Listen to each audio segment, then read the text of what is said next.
Welcome to my humble abode. I'm Yorkie the Talespinner, and this is Tales Over Coffee. We start the day with a narrative tale and a cup of coffee in the hope of welcoming a blessed day. We return now to Disco Elysium. There they both are.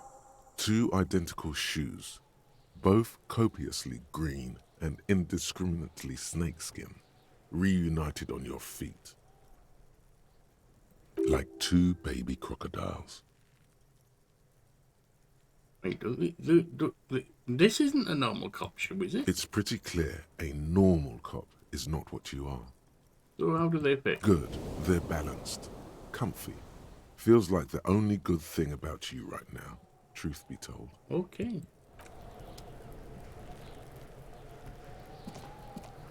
Don't have anything more for him, do we? Fuck does Kuno care? Okay. Kuno doesn't. Let's see about this little rat here. Kuno, the pig's getting pretty close to me. Come to snuff my shit out, I think. Take a step closer. Looks like it's time for me to go, Kuno. Pig's come to take me in. I just want to ask some questions. I'm going away for a long, long time, Kuno. Going away for life. What's going on there? Fuck are you trying to pull, pig? What are those strange words you use, girl? I come from the woods, Guttavitu. You don't want to go there with me. You don't want to see what I've seen. I don't even want to see you, to be honest, but there you go. Don't be traumatizing here. Get the fuck out of here. I'll die before I squeal, pig. Hey, kid. What's this kid shit? Fucking mind games. I'd rather die than squeal.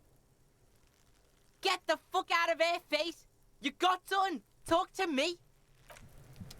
I'll die before I squeal. Don't Murder mess was with the case they gave me. She almost vanished behind the fence. Only the top of her hat remained. What else? I'll die before I squeal, pig. You're there, behind the fence. You don't want to fuck with me. I got my hands bloody. I'm not here, pig. You're not seeing this. Yellow's a new one. You can still see the top of her hat from behind the fence. Anything else? I'll die before I squeal. No, walk away. Anything new for him? We're talking to her. Fuck does Kuno care? Nope. Kuno doesn't fuck.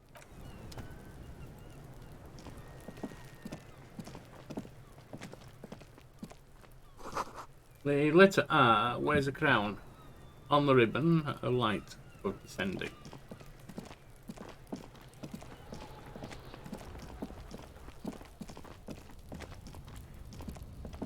An inconspicuous pile of the roofing material, Eternite. Why am I looking at this pile of roofing material? Because it's nice and orderly. Well-laid palette. Easy on the eyes. It reveals no secrets at this time.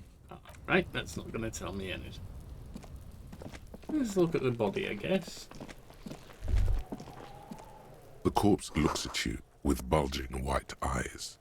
The face around them does not look human. It's swollen and ready to burst.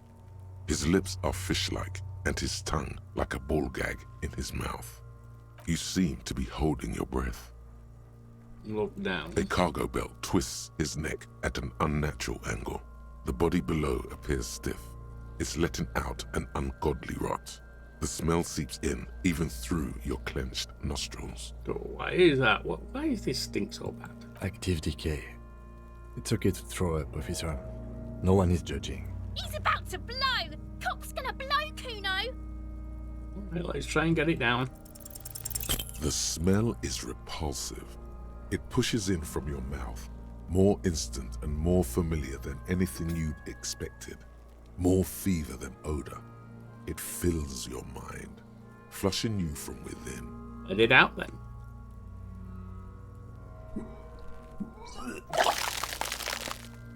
Not that that improves anything.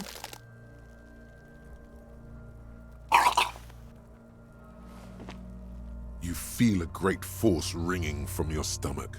Your body curls and pushes it out, burst by burst, until a pool of vomit lies under your feet and your throat stings from the stomach acid. Oh, God. It's okay. Happens to everyone. Keep it. The lieutenant hands you a white handkerchief. Thanks. The hangover is clearly making these worse for you. You could use some ammonia to clear your head. Think money would help? If you can handle the headache. Some officers use it to deal with cadaverine odor. But not you. I can't handle the headache. Okay, where do we get ammonia? There is Frit nearby, east of the hostel. They usually have a small apothecary. If they don't... He points to the greenhouse. There's a greenhouse here, and a gardener with a wheelbarrow on the corner of the whirling in rags. If she works here, she might have something for the smell. Let's have a look. Pretty clever. Acquiring ammonia will provide a modifier to the white check. Modifiers make checks easier and allow you to retry them. Let's leave then. What's in that little box there?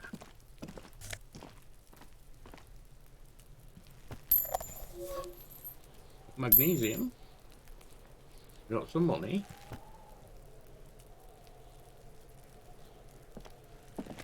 We've been there, so we can't do anything there.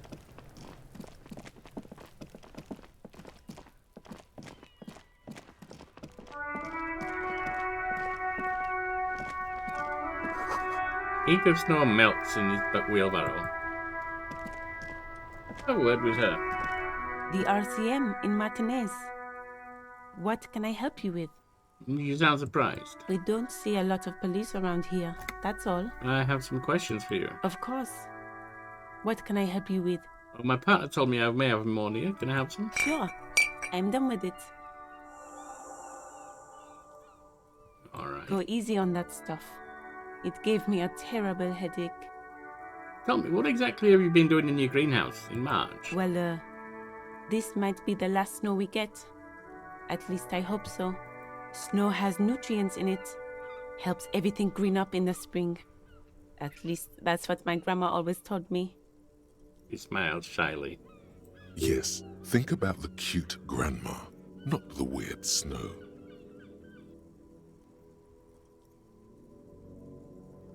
What nutrients? Nitrogen and sulfur mostly. And whatever factories and aerostatics exhale too, I guess. Squint her eye and look at her intently. All you can see is the fact that Wow. her skin is a different color from yours. That's literally all. You're gonna have to run with that. You're black. What does that mean? He doesn't flinch. What kind of music do you listen to nowadays? This is not going down a don't good know. route. Whatever's on the radio, I guess.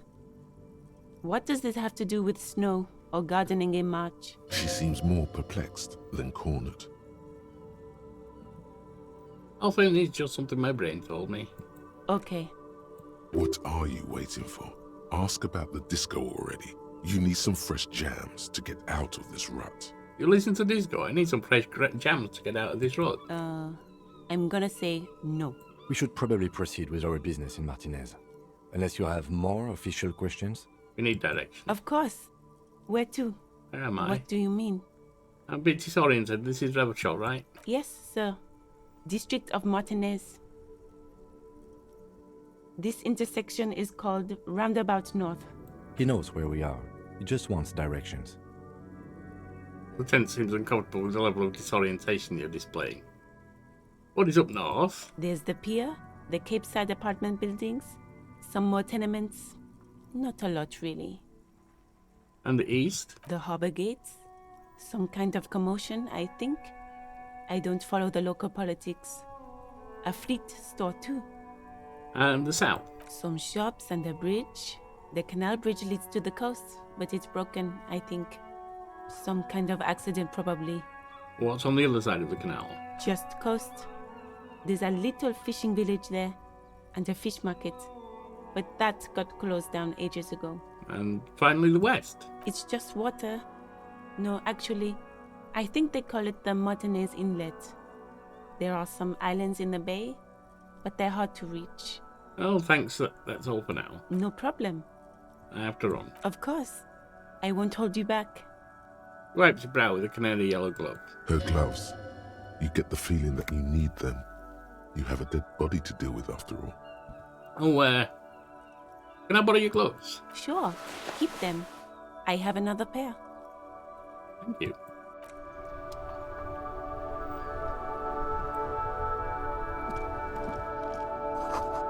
Beats down there. Yeah, I'm sure it does.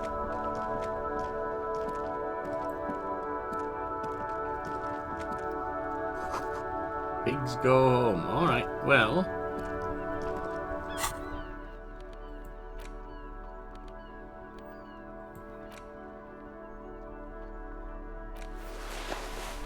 There we are, we've got yellow gloves now.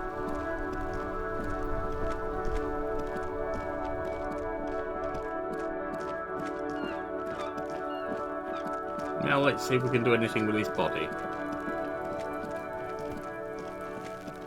There he still is, looking right through you with his white eyes. The body below is entirely dedicated to that corpse smell.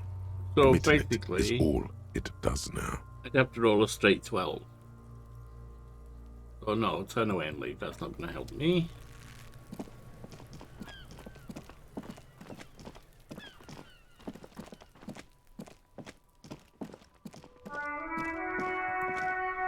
Well, let's go back inside.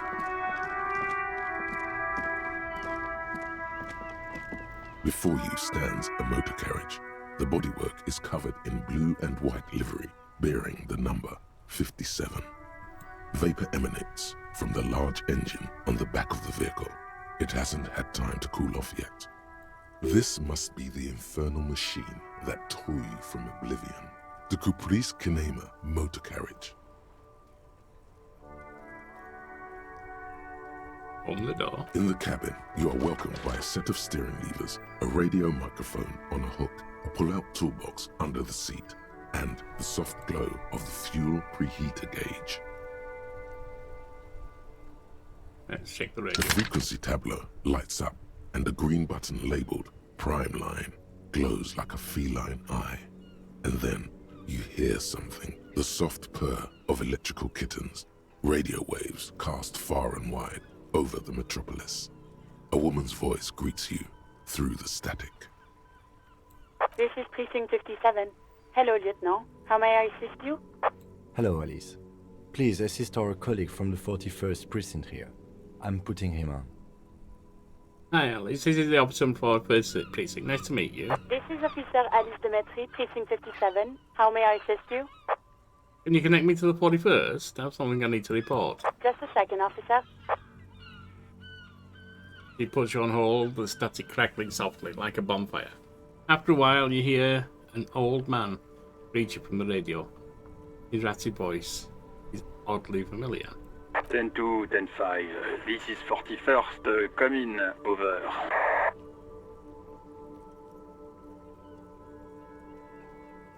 That's fine. A scrawny old man sits in a dusty cubicle, smoking, with a large white rectangle sewn on his vest. In front of him is a box-shaped apparatus with an array of wires and antennas. The radio switchboard. The man uses relay code. You got this. You're a cop, and cops know relay code. 10-4, says Agent 41. I've got urgent business over. 10-4, message received. 10-5, relay message. What's your status? Over. Just reporting in. 10-18, state your message, sir. I need to report my badge missing. 10-9, over. My badge, I can't find it anywhere. Basically, it's gone. 10-4, message received. This is a very serious situation. I need to 10-22 the captain. Over. Is it him? What does he want? Says he lost his badge and needs to report it. He what? He lost his badge? I'm saying nothing. Who lost his badge? Dick fucking Mullen. Who do you think? It's Officer Dick Mullen from the bestseller Dick Mullen and the Lost Identity.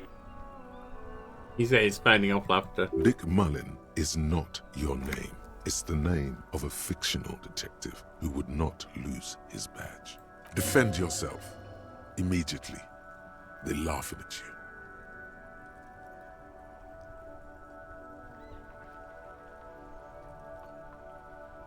Can't we just move on? I want to get it reported and be done with it. 10-4, I Better hear not you, to just officer. buy into I'm it. just going to make a note here that you are in pursuit of your misplaced badge. Over. Fuck me. Mac, come here. You've got to hear this. Dick Mullen lost his badge. What's going on? Super Cop here lost his badge. He lost his what now? His badge. He lost his goddamn fucking badge. Could you all just stop saying lost his badge for a moment? He asks you to please stop saying he lost his badge. Why? Did he find it? The room at the other end of the line erupts in volcanic laughter. Sergeant Orson was wondering if you found your badge yet. Over. You don't have a comeback. Sorry. It's hard to think like this. Say nothing. He's not replying. Looks like he's still looking for it. More laughter. Enough with this now, I've other things to discuss. 10-9, come again. I didn't get that. Over. The animated conversation in the back is making it difficult for him to hear you. New heights even for Captain Sober. Ask him. Ask him if he's lost his gun, too. The room roars with laughter. Sergeant Orson wants to know if you lost your gun too. Over. Check your pockets. Check your... Holy fuck. You don't know where it is, do you? I don't have my gun. No. It's gone. It's not fucking on you. 10-9, come in, officer. Did you get my question? We were wondering about your gun. Over. Didn't lose it. Lying over the phone, it's easy. Just say it like it's the truth. And then it becomes it. Oh, of course I didn't lose my gun. He says he didn't. Thank God for that. That would have been a nightmare. I don't even want to imagine the poor prick who has to relay that kind of news to the captain. Losing his badge is bad enough. Tell him to find it, and fast. We can't have some gangbanger running around with it. We're all glad to hear you've not lost your gun, officer. You need further assistance? Over. I'm in dire need of financial assistance. 10-4, I hear you. I don't have the authority to grant your request, but... What does he want now? He's asking for money. Is he fucking kidding? I don't think he is. Don't give that asshole anything. He's just gonna drink it all. Right. That's a negative on the additional funds, sir. Over. It's paramount to the investigation that you grant me more money. He says it's important to the case. He isn't getting a red cent. You can tell him that. Request denied, sir. Over. Please, I'm begging you here. I don't even have a place to sleep tonight. He says he's in trouble. Doesn't have a place to sleep. Well, I guess he'd better crack the case before sundown then. Vigmar said... Enough, officer. This begging is below your dignity. I don't think I've got any dignity at this point. Okay, I heard you know funds. Anything else, sir? Over. Might be a bit odd, but there's some personal details I'd like to discuss, like who the hell am I? Okay, 10-4, sir. I hear you. Relay your question. Over. Wait. Before you say anything stupid, think it through. I need information, not fear. Be smart about this. Ask if he's there alone. 10-4, sir. I'm not hearing your question. Hold on, are you alone in the room? I need some confidential information about myself. That's a negative, sir. I got 10-12 visitors present here. Over. I wanted to know if my badge's description is right in the report. Could you read it to me? Name, rank, date of birth? What? What is it? He wants to verify the information on his badge. But of course, it says Dick Mullen, High General of the Revacholian Cavalry Force. I don't think he Tell him does. to stop wasting time. What do you need, sir? Over. Please refer to me with my full name in the future. 10-9, repeat message. I didn't get that, sir. Over. Well, calling me sir and just use my real goddamn name, will ya? What? What is it? What can he possibly still want from us? He seems intoxicated and keeps asking me to call him by his name. Mullen's drunk and emotionally aggressive. That's new. Wrap it up. Don't indulge in his drunken antics. Any news about my family? 10. Excuse me, sir? You probably don't want to continue on this road. Just thought you might have heard of them, that's all. No, sir, I haven't. You're not really keen on mentioning your home life, so I've always assumed things weren't that good on that front. Over. Well, that's not working then. Have I ever told you about my life before the RCM? Denfloor, well, that's, Does he actually want something, or is he hell-bent on disrupting our work? He asked if he ever told me about his days before joining the RCN. For God's sake, cut this shit out! Tell him to stop wasting time and be a goddamn policeman for a change.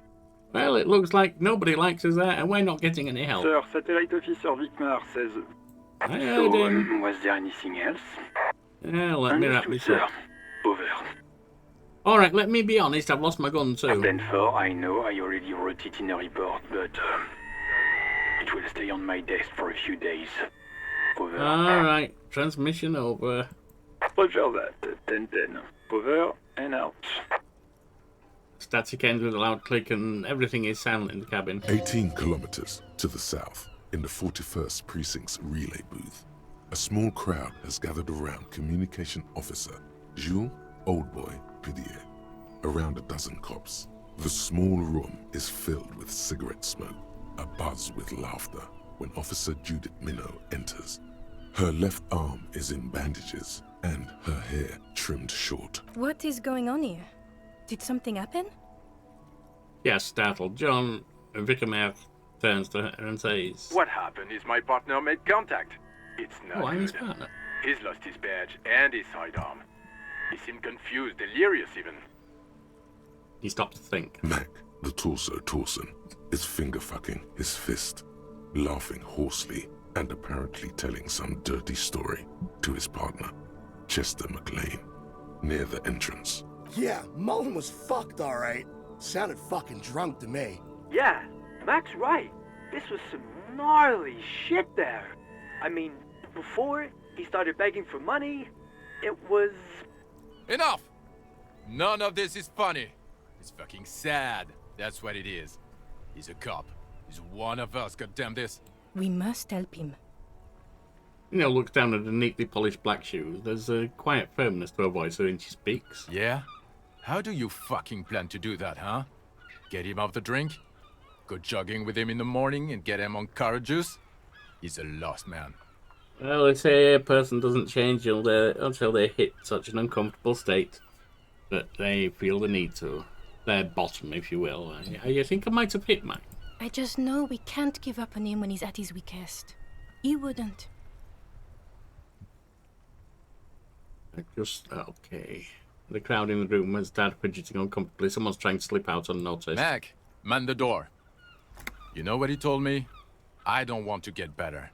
I want to get worse. Those were his words. I think I got worse. This shit does not leave this room. Not a word of this to the captain. Or anyone else. We'll give him a couple of days to pull his shit together. I guess I can hold off the report for a few days. Old boy likes another cigarette. Good. Okay, everybody. Nothing but a prank call here. We all got our laughs. Now get back to work. Far north, on the other side of the motorway, the officer quietly hunches with his hand in the motor carriage. Up the radio This again. is Precinct 57. How may I assist you? I need you to connect me to a civilian, Sylvie. She may have reported a murder. Of course. What is the number, officer? Him didn't Gert give you Sylvie's number? Yes, hold on. Her number is 005 1944 298. Received. Hold on, officer. Thank you. Wait patiently. Lieutenant Kitsuragi slowly begins to tap a little rhythm with his right foot. Quite a lot of time has passed. Officer, I have Sylvie Malaika on the line for you. Thank you. Yes, hello? Hello, this is the police calling. I have some questions for you about last day's work. Oh, right. Hello, officer. What can I do for you? You can hear resentment in her tone. She's not thrilled to be talking to you again. You quit your job at the Whirling. Why? You mean, why did I leave the bar? Honestly, I'm not really comfortable discussing it with you, sir. I'm the police, you damn fool. Tell me. Why not? Why aren't you comfortable discussing it? Let's just say I left because I needed to get away from someone. Did you leave because of Gart? What? No, why would you even think that? He told me he asked you out. Are you saying it didn't happen? Please, don't bring Gar into this. It's none of your business. I already said I don't want to talk about this. You're messing everything up again. Was it you who called the police? No, not me. Well, why didn't you call? Didn't the cops behind your workplace bother you? What? Of course it bothered me. But I thought the union already knew about the court. What does his union have to do with anything? No one calls the police. The union would get angry. What do you mean by that? You know, what the union says goes. People listen to them and they take care of their own, which is like everyone here. Sounds like the union are the local heavies. Garbage. Wait, Ken, is she speaking the truth? What's going on with this union around here? Legally, no. In reality, yes.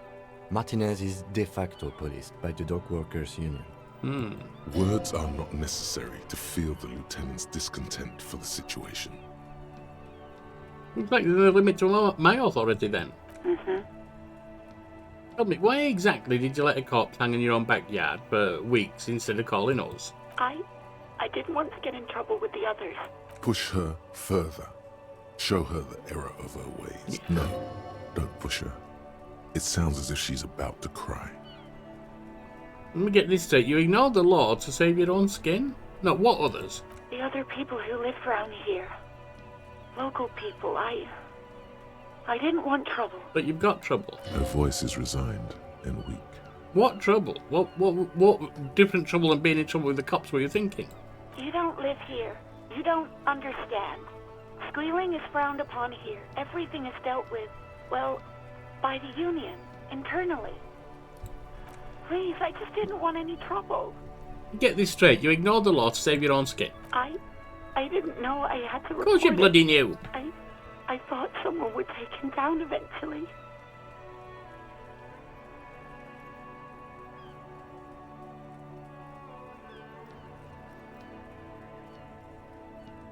Back off a little bit. Try and be good cop, bad cop myself.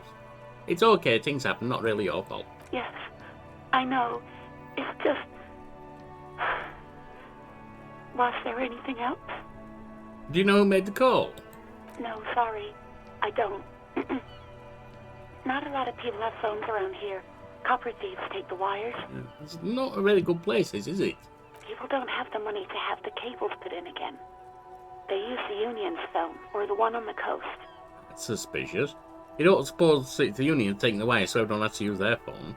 So the union has a phone, and there's one further down the coast.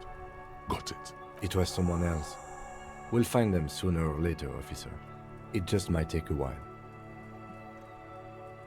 Okay, next question. Yeah, go on. Have you seen my badge? Yes, I know who you are. You're a police officer. The law. This exact conversation has happened before. Establishing authority before this young girl seems to have been important to you in the past. Don't go there again. How did you learn I'm a police officer? You told me back in the whirling. You told everybody. Oh, God, and so what did kind your of... badge. I don't need to hear about it anymore. Oh, good God. I've heard of maverick cops before, but this is a deadbeat cop. He's even worse than a deadbeat cop. My badge is missing. Have you seen it anywhere? Oh, no. I haven't, sorry. Real policemen have uniforms too, by the way. Where's yours? Oh, God, not my uniform, too. I should really look into that. Yes, you absolutely should.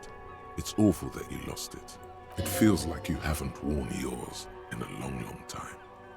Have you seen my gun at all? Please, no. Not this again. Everyone saw your cool gun detective. Oh, God.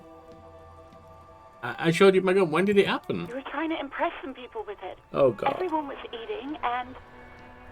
He stopped hesitantly, not sure if he should continue. And what? What did I do? You were waving it around in everyone's face, begging them to describe it.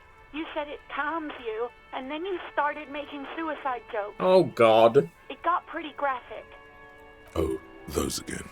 I have been trying to wean you off them. Of what? You know, when you put your gun, your actual gun, oh, God, on your temple and pretend to shoot your brains out, off of that, people don't like that. Can I retire from the force and just go live somewhere quiet, please? I don't think I'm cut out for this life. I remember this. You were screaming things like, "My brains are all over the wall, painting them red. I won't be seeing it, 'cause these are my brains. I can't see without my brains." Very nice visuals there. Okay. Some poor sod was trying to eat his pudding while you were screaming, spit flying, imitating the mercy shot right next to him.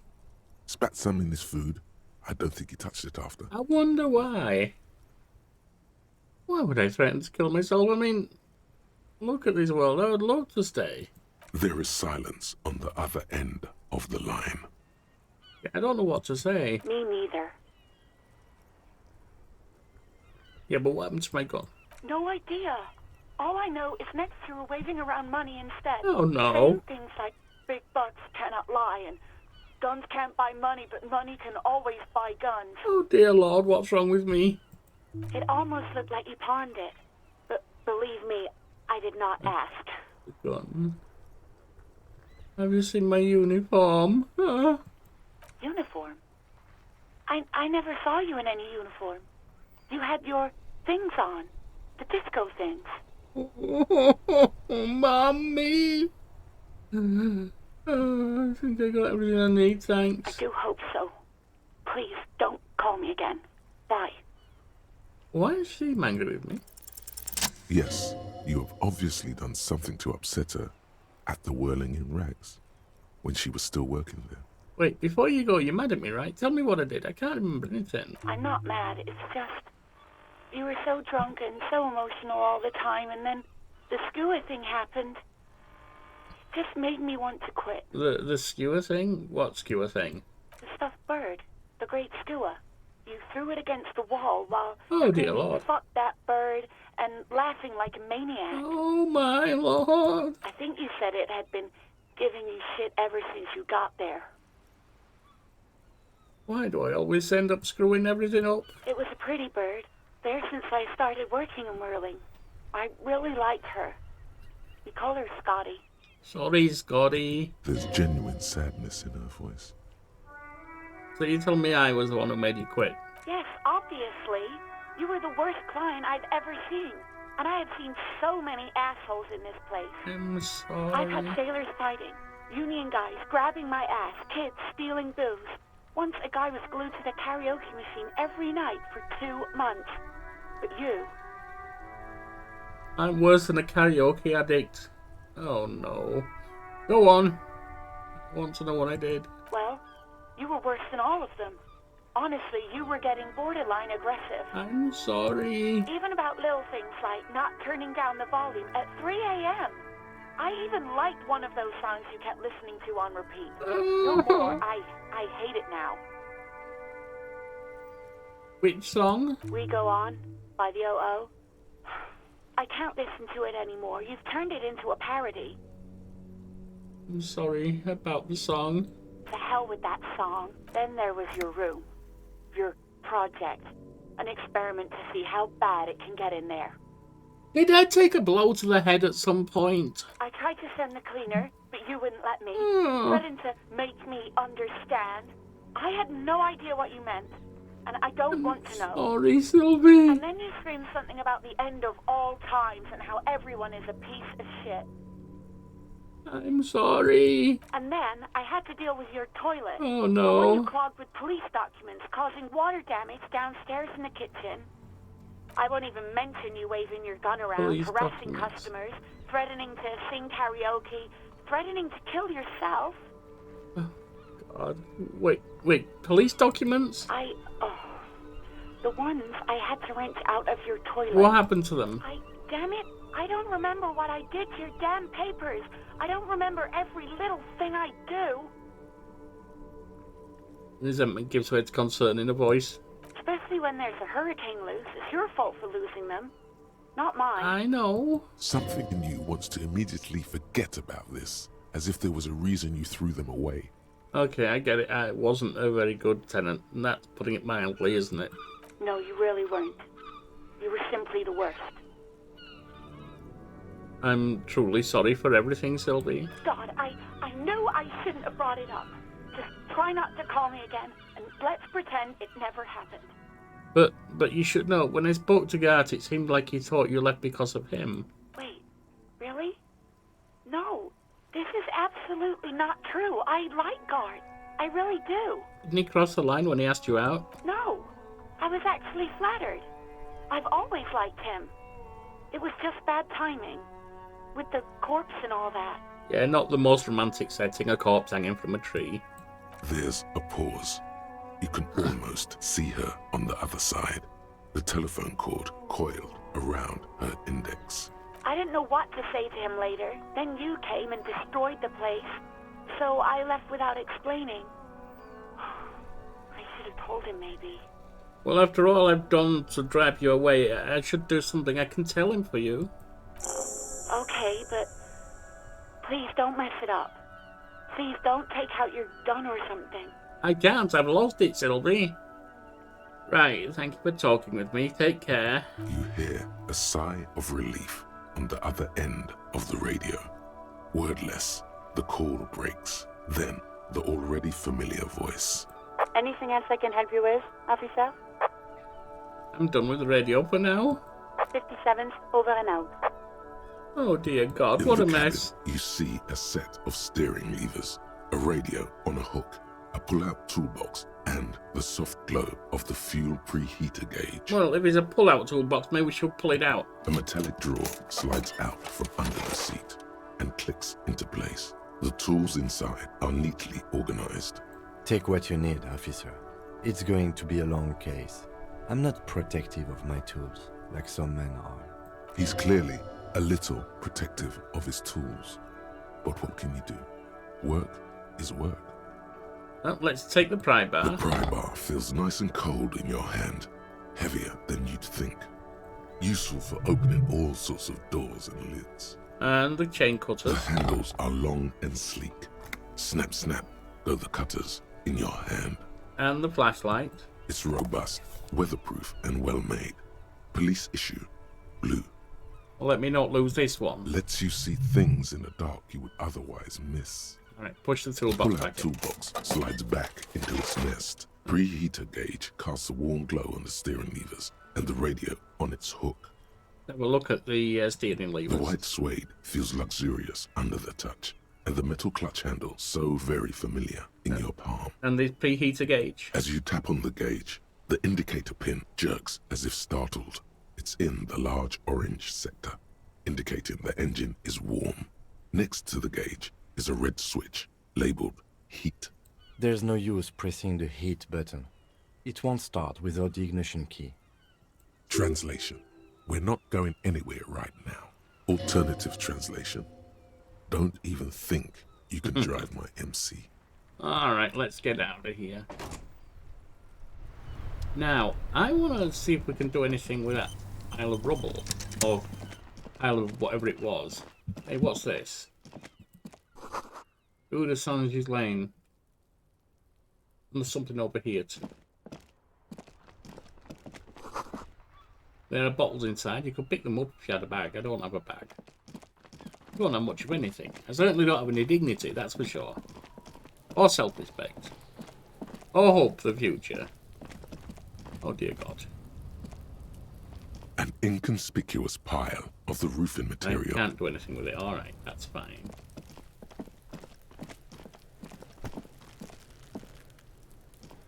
There he still is, looking. Turn away. Oh yeah, we've got a point. Oh, those are the colours. Intellect is light blue. Purple is... Oh, blue. Purple is psyche. Red is physique. And yellow is motorics. Ah, so I was right to do time. I didn't notice that.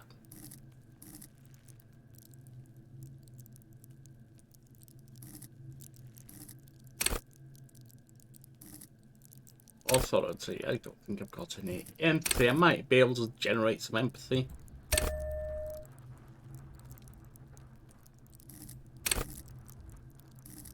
That's that. Now, tools.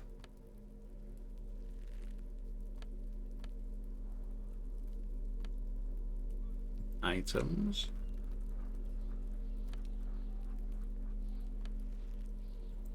Interact, nothing.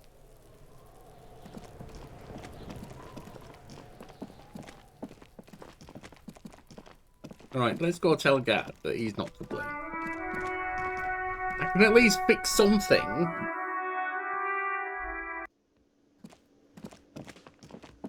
And maybe, who knows, maybe he's got some knowledge of where my stuff Can I help you? I told Sylvie she left because of me, not you. Wait, what? But what about the bird? The bird? Yes, the bird. I found it lying on the floor with a broken wing the morning she left. He didn't break it, I did. I threw it against the wall. You broke the skewer? Yeah, afraid so. His face is flushed with emotions. A rash covers his neck. I assure you it was him. It's as if he can't decide whether to be angry or relieved that it was you. Again. Why on earth did you have to break the skewer? It's a mystery, honestly, mate. I can't believe it. I was so sure it was Sylvie. Even worse, I thought she was trying to send me a message. Symbol of hope and all. A tender type of hope. Something stirs in you. Perhaps this is why you broke it. Yeah, maybe so. All right. Did she say anything else? About me, you know? Did she say anything about me? That she was glad it was just bad timing. Really? I should give her a call then. Yeah. The man doesn't know what to say. He wipes his brow and stares at the counter. Thanks, I guess. Was there anything else you wanted, or...? Yeah, I've seen something here at the Whirling Gate. A thing I need to talk about. What thing? I saw a sign in the mess hall is reserved for the Union. Yes, not the whole damn Union, thank God. Just the nastiest and loudest faction. He tosses his head in disdain. They come here in the evenings. Dumb, unruly types. Think they're big shit. But they're good customers. They place big orders and always pay on time. He hates the Union, but grudgingly recognizes its power over him. So he's directing his frustration at you instead. Retaliate. It's a shame you gotta suck up to the Union and stay afloat. I don't. I'm simply providing a service, or really facilitating the offering of services to paying customers, and it doesn't matter. I don't have to explain myself to you. We should find out who this Lord faction is, occupying the booth. Loudness means talkative, and we need info. Well, the tenant gives you a meaningful look. We don't. How to find them? We have to wait. They'll show up sooner or later. Men get hungry, even striking men. If not today, then they'll be here tomorrow. There are these things called days. You sleep between them. He's saying they'll come after you've slept. Just making clear you got that. Yeah, I saw a sign that said I couldn't go in the kitchen. Why can't I go into the kitchen? What are you, a cook now? That's none of your business. Maybe something pertinent to the investigation in the kitchen. He wasn't pan-fried. He was lynched. What could the kitchen possibly have to do with... He changed his mind. Fine, okay.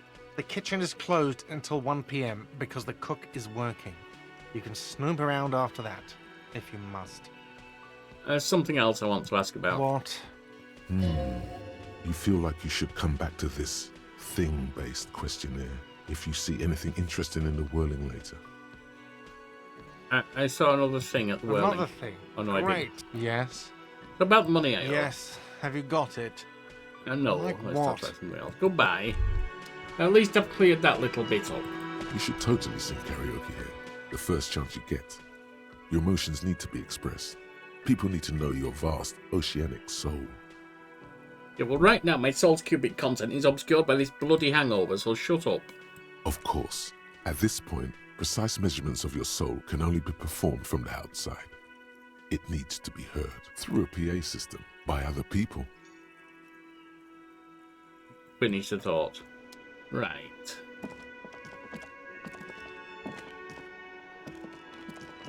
Let's see what else we've got outside, shall we?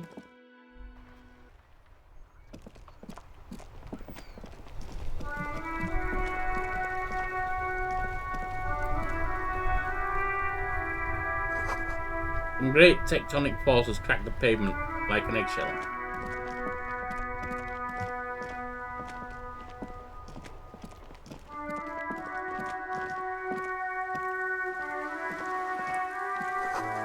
This book has a rose, a pistol, and a half-naked dame on its cover.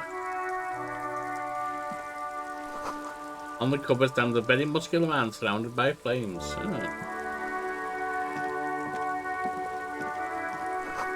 This is a book about pate. This book, you don't really understand what it's about, nor does it seem important. A book about, culture. It promotes freedom and roaming upstream. A book about the future. The government reads your mind using radio technology. Have a word with this young person. Hello, sir. Step right in. The store is open. A young girl with chubby cheeks waves at you, smiling. Her nose is also red from the cold. Hello. Are you interested in a new and exciting book? Stomps her feet to feel warmer. And what kind of store is this anyway? It's a bookstore, sir.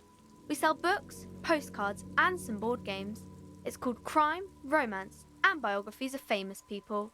Whoa, whoa, whoa, whoa. Hold your horses, little girl. What's a board game? Board games are like little games on a table, made to pass the time. There are several different ones, but sailors here mostly buy cards. And a book? That is a book. They have stories inside them. It's like someone told you a story in a really long letter. She is unfazed by your questions. She would consider it impolite to point out any perceived weirdness. So what's a postcard then? A postcard is a small cardboard picture. You can write a few words on the other side and send it to your friend or beloved. Interesting, thanks. My pleasure. Anything else you'd like to know? Is it okay if I ask some questions? Okay, sir. I'll try to answer any questions you have. I hope they're about books. What's your name? My name is Annette, sir. My mum, her name is Plaisance. She owns the store. She's inside minding the register or organising the stock. The girl gazes at the window, then suddenly jolts her eyes wide, as if recalling something. Feel free to step in and browse our wares. You're standing out here in the cold because... why exactly? I'm signalling that the store is open. Otherwise people might not know. They'd miss out on the crime, romance, and biographies of famous people. A sudden gush of wind turns the pages of the books on the counters. She covers her face, smiling. But she's cold. You're cold. Can I help you in some way? Kind of you to offer, sir. She doesn't know what to say. What could you do to help her anyway?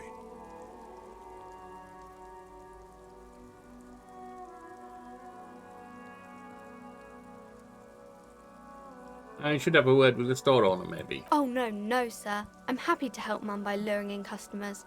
Besides, I have some hot juice in my vacuum bottle to keep warm. Shouldn't you be at school or something? I do my studies at home at the moment. I have to help Mum keep this place running. Isn't going to school more important than this? Mum says it's necessary to do both because it builds character. Mum says a proper worker is dutiful. That's how you get ahead in life. You succeed. So how is the business going? Mum says it's peachy. She was a little afraid at first. There's talk about this house being cursed. Oh yeah? Behind her, the window has been boarded up. You sense the boards creaking, twisting for a second, and some kind of doubt in her tense shoulders. And cursed in what way exactly? Cursed in the way that makes them say that no business has ever really thrived here, sir. That they all go... bankrupt? Exactly. But we've been doing fine so far. This sounds rather serious. I should probably look into this. We can go into the bookstore and ask about the case, but I don't see much more to look into here. The lieutenant makes a note of his notebook. Yes, please do look at our wares inside. The postcards and board games you asked about are also there, sir. What do you know about the other failed businesses? Nothing really, sir. Mum doesn't allow me to sneak around in the back rooms or the cellar. I don't really know what's there. And this curse, how does it manifest itself exactly? It does not manifest itself in any way. It does not exist. I liked it better when we were talking about whether it's appropriate to stand out in the freezing weather. But Kim, the plasmic manifestations and things. No such thing. The lieutenant stands at your side, stern and serious. Anything else you wanted to talk about, sir? Fuck my chin. Enough about the curse for now. Maybe I can tell you about some of our books instead. What is this crime business? Crime fiction is about murders or burglaries or things like that, and the work of a policeman or a private detective who's trying to solve a crime and catch the criminals.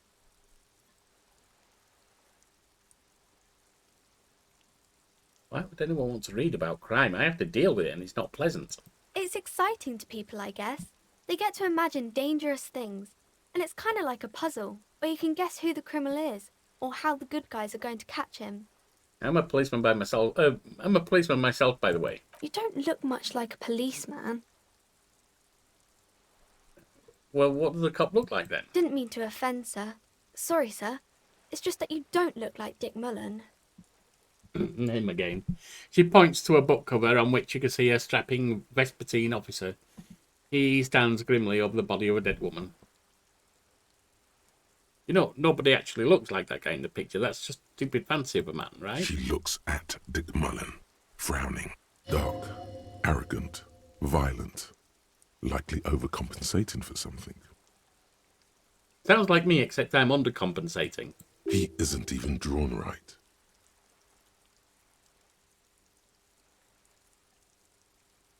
He isn't even drawn right. This is not how human shoulders work. The perspective is all wrong. She examines the picture, trying to find whatever is wrong with it. She then shrugs and puts the book aside, unconvinced. There's just no way to cope. I can't do it. I can do it way better than Dick Mullen. Sure you can, sir. He's just a fictional character. He'll be no match for you. Maybe you can show me some real police work, sir. Like in the books. The cover image of Dick Mullen seems to stare at me through harsh disapproval. What's his romance thing? Oh, hang on.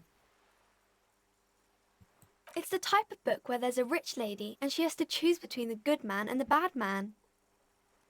She smiled at the thought, perhaps imagine herself in that situation. Or there could be a story about a poor lady getting a rich man.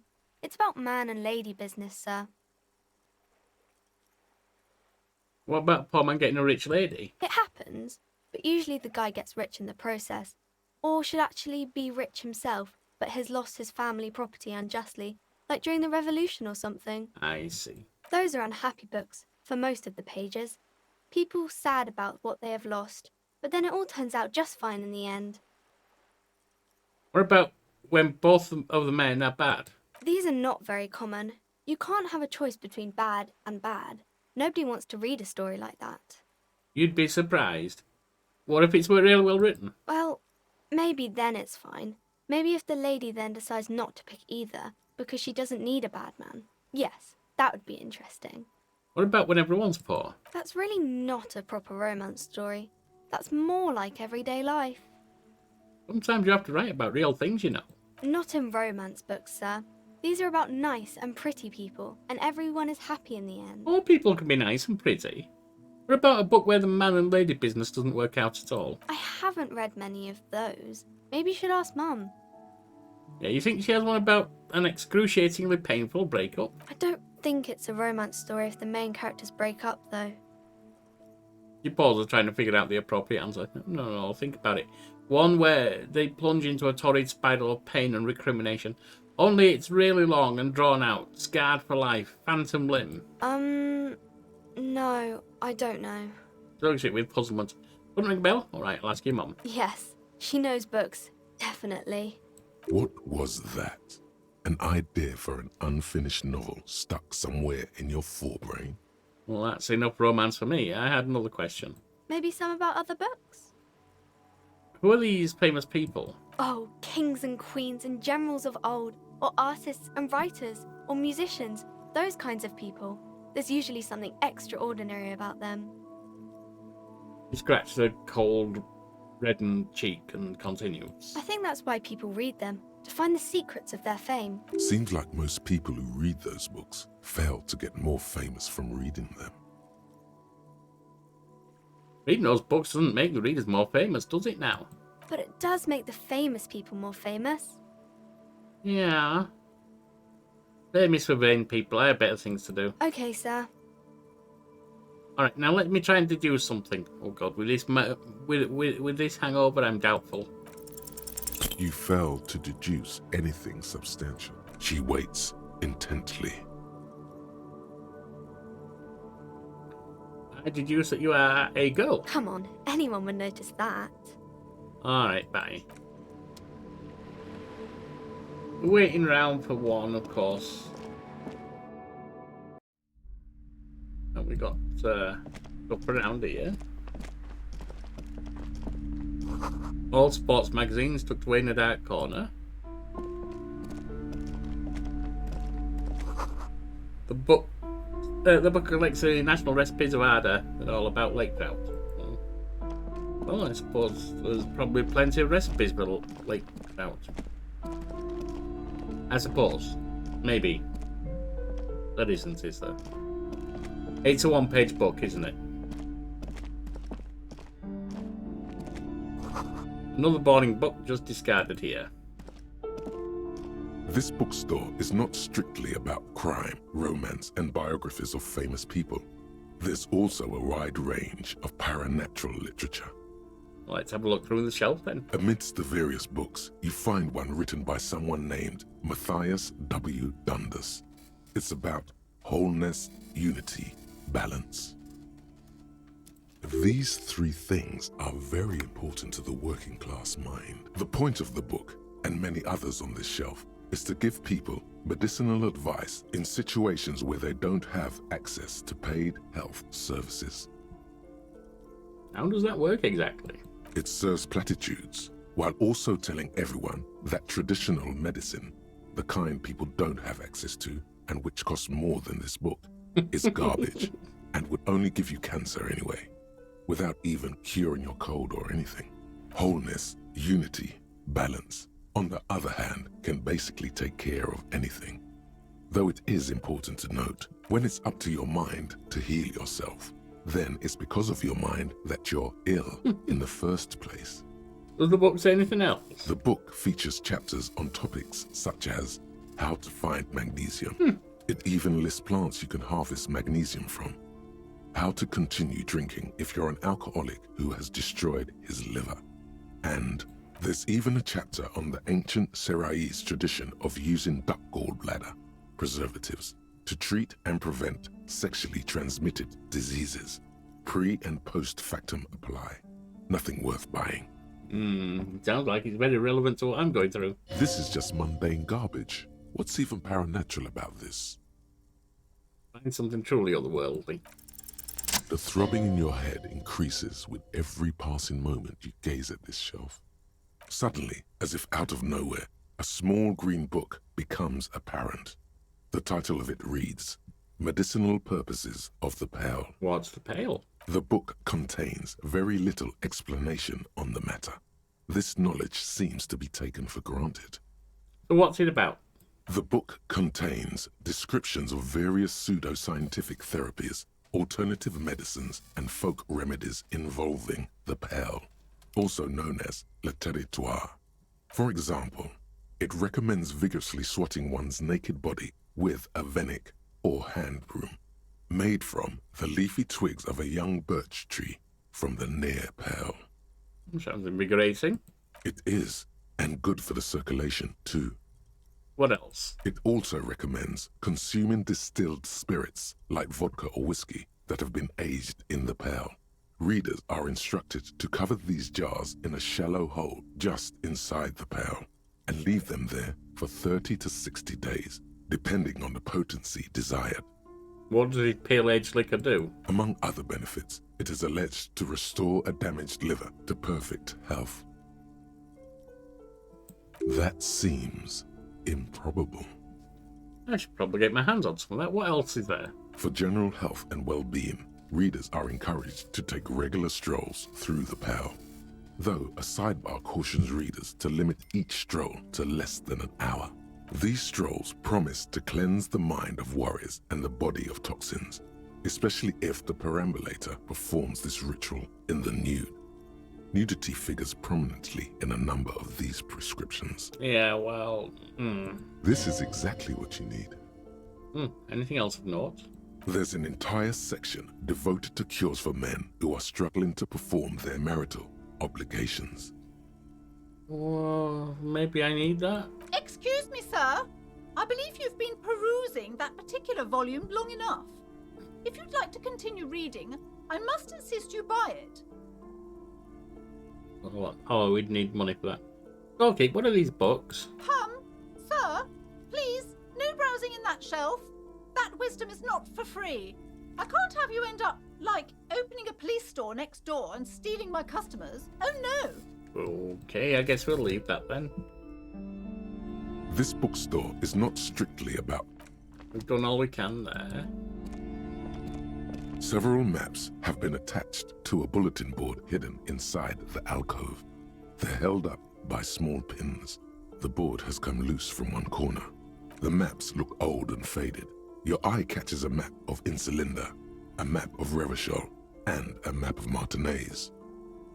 Look at the map of Insulinda. This large map displays archipelagos. You see a constellation of small dots on the light blue emptiness of the Insulindic Ocean. The largest in the northeast is La Caillou. You are here. Another far away in the southwest, Seminese Islands, Ile de Fantôme.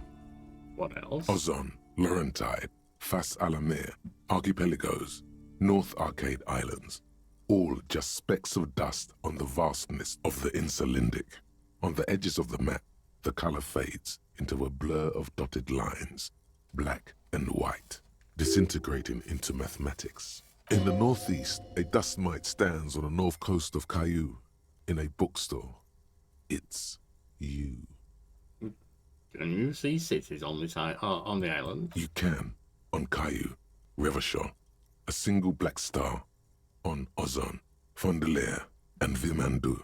On Archipelagos, Croyan Moran, Villiers. On Seminine, Olduvai, and on Laurentide, Deora of the Seven Seas. Lost little pearls of light, tiny fires in the dark. 850 million people live on these little dots, an oceanic world of culture and commerce torn apart by history. There's a lot of people. The ocean breaks apart into a tangle of cosines and azimuths, all pointing into pale nothingness. Windy is the north azimuth. Grad is the northeast azimuth. Samara is the east azimuth. Seo is the west azimuth. Isolas, they're called. Connections to other worlds. Words past the Insulindian, unknown to you.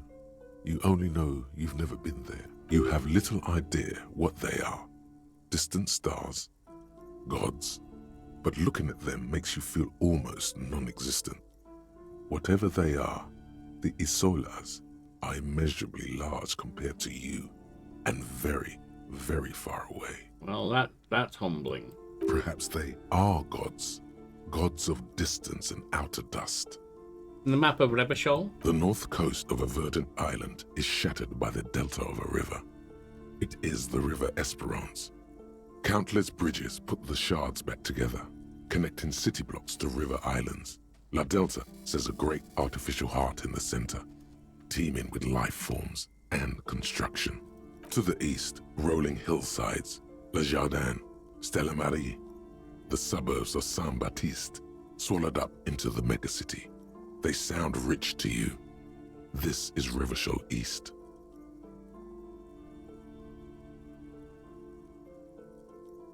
And the west of the river? Hudon. It's somewhere to live. Not bad. Then there's Jamrock. It's bad. People shouldn't live there, but they do. Then Forberg. It's almost as bad, and much larger. Then Coal City. It's the worst. And Martinez? It's so small you can't even see it on the map. No, wait. There it is.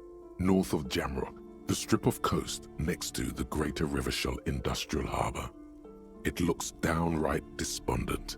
It's almost Coal City, to be honest. No, this is somewhere to be. This is all you have. But it's still something. Streets and sodium lights, the sky, the world. You're still alive. Well, well, yes, all right. Let's look at the map of Martinez. It's not really a map. It's a tourist thing. A picture postcard with buildings on it, drawn from an isometric perspective. A date in the upper right corner says 48. Still, it's detailed. Could be pretty useful for scouting ahead. You see the jagged boxes of an industrial harbour. even the whirling in rags there. Okay, can I buy these maps? I'm sorry, officer. The map of Martinez is the only one available. The other two are not for sale anymore. And besides, you could scarcely afford them. They're quite valuable, though they might not look it. The map of Martinez is 90 cents, though. Find one of Martinez so cheap. That old thing. It's an out-of-date map of a tourist location that never was nor came to be. From when some design studio people tried to spruce the place up 4 or 5 years ago. Fair enough. They also renovated the horse statue, set up those coin-operated viewers, and designed the new street lamps. Well, the place does not look like a successful tourist trap, does it? What happened then? They didn't get that far, for some reason. A shame the project never got going. Would be nice if someone fixed Martinez up. All these ruins are bad for business. Well, we're not going to try to steal it because we ain't got the skill.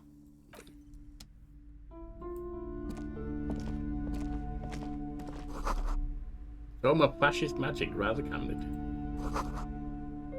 Wait, picture brochure. What's in here? The plaque on the shelf reads, Biographies of Famous People. You see a large variety of names, none of which ring a bell. So keep anything of note in this shelf? I would say... The Greatest Innocence. Yes, most certainly. It's an important educational tool, delving into the depths of history, religion, and their relation to innocentic power. Well, what is an innocence? A very influential historical figure. But surely I don't have to tell you that. You're a law officer, and law officers have at least some education. Do we? The book is also very daring. The author aims to re-examine the universal understandings of the innocentic system, creating a fresh vantage point and a shift in the tired order of things. So you recommend it?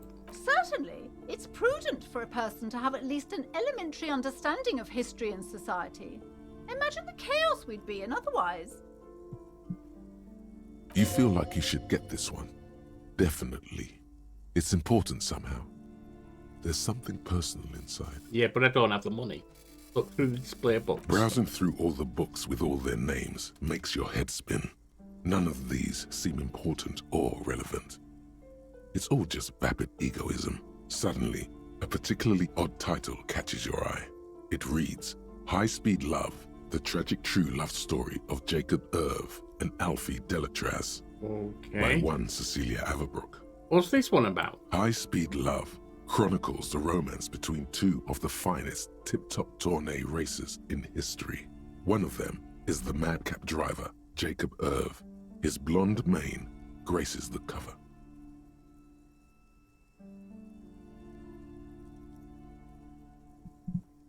Next to Irv's life story, you see a slim biography of an Occidental rock star called the Anti-Star. He's famous for shooting morphine into one of his eyeballs and cocaine into the other. Well, that doesn't sound healthy. Next to that, Rivasholian radio personality Guillaume Bevy stands in front of a run-down drug den. He's a permanent fixture on Channel 8, reporting on real-life crime and ruining cops' days. I really must insist you buy one of the books. Reading them is not for free. Do still browse, though, but not too long. I'm sorry, I did not mean to rush you. You are browsing. Go ahead. Take your time. Time is commerce. Well, it doesn't seem like there's anything there for it. These shelves are overburdened with books from the same series. You see the name Dick Mullen over and over. Okay, what's all this crime fiction? Oh, crime, robberies, murders, even sexual crimes. We're fortunate to have Dick Mullen and his stories to sort all that out. You're a police officer, apparently. You should buy all of these. They really do teach a person how to be a proper detective. How would you know? You're not one. Note, reading about Dick Mullen would not actually make you a better detective. Look through the display of books. Crime fiction is a disgrace. An asinine misrepresentation of the physical attributes of the arduous everyday work of actual police officers. These books greatly overstate the excitement of police work, glossing over how long it takes to actually follow up on leads and eliminate dead ends. What's more, they completely ignore the psychological hardships of year after year coming into contact with people during the worst days of their lives. Not a single mention of all the stress this work creates upon the officer's family. Detective fiction just doesn't tell the truth at all. Now, would you like a list of all the books found on the shelf? Sure thing. You see Dick Mullen on the job. Get Me Mullen. The Stalwart Adventures of Richard P. Mullen. Dick Mullen and the Murder in the Orchard. The Sordid Affair of Dick Mullen. A killing is declared. Dick Mullen in the Murder House. The Final Case of Dick Mullen. An Obvious Lie. Dick Mullen in the Clock Tower. The Ordeals of Dick Mullen. Dauntless Dick. Dick Mullen's Funeral Pyre. The Murder of Dick Mullen. Dick Mullen dies? Oh no. Turns out he fated to solve a case. Are there any more? Yes. There's also The Dame Who Did It. Farewell, My Mullen. Faking death seems to be a common trope in the Mullen series. The Morbid Tales of Dick Mullen. A dark tide turns. Tragedy Calls for Dick Mullen. Another one with fake death. And, of course, Dick Mullen, the murderer. In order to catch a murderer, Dick Mullen must become the murderer. Oh yeah, that works. After all this, you still haven't found the answer to the one question that matters. Who is Dick Mullen? Who is Dick Mullen? Your attempt to grasp at the answer fails. It seems very close by. Well, Pulsating just out of reach. It is out of reach, so isn't it? So never mind that.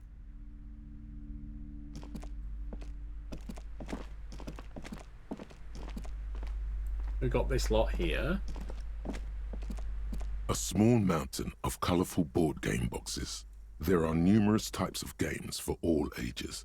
A lot of shelf space seems to be taken up by Wirral-related merchandise. Okay, what board games do you have here? Wonderful board games, sir. The Viticulturist is a classic for sure, or perhaps you'd like Archipelagos of Insulinda, a very educational game for those interested in geography. Raubritter is a fun game of economic competition, but can get quite intense after a while. We have games for the whole family. You can play with your children. I don't know that that's a thing. Who are you going to play board games with? Do you have friends or family? I have children. I have a family. It certainly feels like whatever you are will die with you. Ooh. Look at me. You'd want to have children with me. Don't be so hard on yourself, sir. You just need to clean up a bit. And technically, friends are a bit like family. He fiddles her pendant. For playing with friends, I'd recommend Suzerainty. It's a civilization building game where you build a civilization, then set off to brutally colonize and repress other civilizations. It'll cost 12 real. What about all these whittle things? Lousy auras there. No, role-playing games are popular among those types. You know, who are into those kind of things. Personally, I don't like it. Not at all. I've heard they turn people into occult enthusiasts. That they have rituals where they try to summon entities. Highly immoral stuff. You can still buy them, though. Well, let's have a look through. An endless variety of source books, lore books, and codices litter the table. The topmost book is titled Welkin Compendium, 2nd edition. There's also a large hardbound tome with intricate cover art, The Hunters of Katawak, Boreal Creature Compendium, and a Pick Your Path adventure game book titled Tales of Wirral, Cavern of Velkrag. Books in a board game section? Who wants to read books? Anything that really catches my eye. There's a box that says Wirral, 3rd edition Mega Setting Supplements Module. The side panel notes, a fantastique adventure board game, new maps and miniatures. A sticker on it displays 25 real. That price is steep, but then it's the 3rd edition Mega Setting Supplement, so it makes sense. And I guess I better leave. Does she have anything to say to me? Well, Welcome to Crime, Romance, and Biographies of Famous People. My name is Plaisance. The clerk extends a greeting. Be welcome, and please take responsibility for the energy you bring into this space. Oh, go on, you seem me well off. Can you give me some money? I feel there won't be an opportune moment to ask later. Sir, don't be ridiculous. I certainly will not give you money. I would be doing you a grave psychic disfavour. One has to earn one's success, even if one is a police officer. Handouts are nothing but manipulation. All they do is make you dependent. Certainly there are good things to be said about dependence. It would forge ties between working people. Good practice for fighting our common enemy. Now, hey there. Sounds like someone isn't taking responsibility for the energy they bring into this space. Fighting enemy. My philosophy is everyone just getting along. Oh, there we go. Are you the owner of this store? I am. The proudest owner of our little shop of culture. The girl outside mentioned this place is cursed. Cursed? Who said that? Annette? I will have a word with her. This place is not cursed. It has a robustly magnetic energy. Good for commercial activity. My business is thriving, sir. Is it? I don't see anyone else here. What in God's name is she talking about? Doesn't feel like it's thriving. Feels ghostly. Your daughter is the one standing outside the store, right? Annette, yes, my daughter. I hope she wasn't slacking off again with her nose in science fiction. Tell me, was she at her post doing her job like a proper girl? Yes, of course she was. Wonderful. Did you talk to her? Yes. Great. On a scale of 1 to 10, how compelled were you to buy books after talking with her? Her opinion of her daughter depends on how well she lured you into the store. She's certainly very polite and helpful. My precious, her dedication brings joy to my heart. If you have children, I hope they turn out as great as my Annette. Annette is quite the trooper. She's a great value add. As a young girl should be. With the proper attitude, she'll have a bright financial future. Okay, let's change the subject. The woman before you scans the store, her shoulders rigid and tense. Every now and then, she nudges her glasses. What if I want to buy a book? Goodness, you were already doing good, browsing the shelves. Why'd you stop? Don't you feel compelled? Go, go, get back there. The books await you. What type of books do you have? Everything I mean, is on we the know, shelves. but let's see what Take she a look says. yourself. The shelves compel you, don't they? Alright, I'll take a look then. She smiles and nods, seemingly Farewell relieved. for now. Well, it's 1 o'clock. So join me next time when we'll go check in on the canteen, cafeteria. Farewell.